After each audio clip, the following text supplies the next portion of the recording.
네, 안녕하십니까. 2월 15일 모닝 브리핑 시작하겠습니다. 지난 설 연휴간 글로벌 증시는 상승세를 이어갔습니다. 백신 보급에 따른 경제활동 재개와 주요국의 정책 기대감이 지속되면서 선진과 신흥 증시 모두 신고가를 기록했습니다. 뉴욕 3대 지수도 상승세를 연장하며 역사적 고점을 경신했습니다. 다만 차익 실현 욕구가 함께 증가한 탓에 상승폭은 다소 제한됐습니다. 지난 금요일 기준 S&P 500은 0.47%, 다우는 0.09% 올랐습니다. 기술주 중심의 나스닥은 0.5% 상승했습니다. 국내 연휴 기간 동안의 S&P 500 누적 수익은 0.6%로 확인됩니다. 시가총액 상위에 포진한 대형 기술주들은 엇갈린 모습을 보였습니다. 애플과 아마존이 연휴간 1% 미만의 하락률을 기록한 가운데 테슬라는 3.9% 하락했습니다.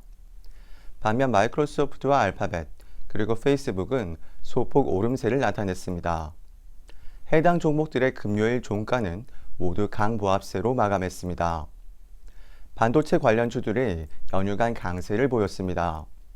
미국 행정부의 정책 기대감이 부상했기 때문입니다. 백악관 성명에 따르면 바이든 대통령은 최근 불거진 차량용 반도체 부족을 해소하기 위해 공급망 전반을 점검하는 내용을 담은 행정명령에 서명할 예정입니다. 해당 소식 이후 필라델피아 반도체 지수는 이틀간 5.1% 상승했습니다. 메모리 반도체 업체인 마이크론 테크놀로지는 동기간 6.9% 올랐고, 반도체 장비 업체인 어플라이 머터리얼스와 램 리서치는 각각 10.2% 그리고 10.1%의 수익률을 기록했습니다. 재정과 통화 정책의 기대감도 지속됐습니다. 파월 페드 의장은 뉴욕 이코노미 클럽 대담에 참석해 고용시장이 온전히 회복될 때까지 완화적인 통화 정책을 지속하겠다고 강조했습니다.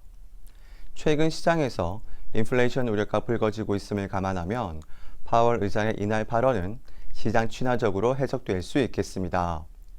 더불어 제니 옐런 미국 재무장관도 G7 회담에서 대규모 재정 공조의 필요성을 역설했습니다. 낸시 펠로시 하원 의장의 발언에 따르면 현재 민주당이 추진 중인 추가 부양 법안은 늦어도 3월경 대통령의 서명이 가능할 전망입니다. 이처럼 행정부와 의회 그리고 중앙은행의 정책 공조가 가시화되면서 경기 회복 기대감은 한층 강화됐습니다. 미국채 10년물 수익률은 인플레이션 상승 기대를 반영하며 1년여 만에 처음으로 1.2% 선을 돌파했습니다.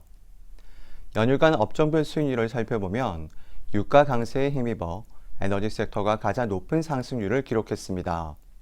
그 다음으로 IT와 헬스케어 그리고 소재 섹터가 상대적 강세를 나타냈습니다. 반면 자동차 업종이 포함된 경기 소비재와 유틸리티 섹터는 상대적으로 부진했습니다. 최근 수요일간 국내 증시는 등락을 반복하면서 기술적인 과열을 상당분 해소했습니다. 여전히 우호적인 경기와 유동성 여건을 감안하면 시장 매수세는 다시금 강화될 것으로 예상됩니다. 반등을 다시 모색하는 구간인 만큼 기존 주도주에 대한 관심을 환기할 필요가 있겠습니다. 반도체와 2차전지, 그리고 인터넷 플랫폼 업체를 우선 생각해 볼 수가 있겠습니다. 글로벌 원자재 가격 회복을 고려하면 철강, 비철금속, 화학, 그리고 에너지 업체에도 주목해야겠습니다. 이상 모닝 브리핑 마치겠습니다. 감사합니다.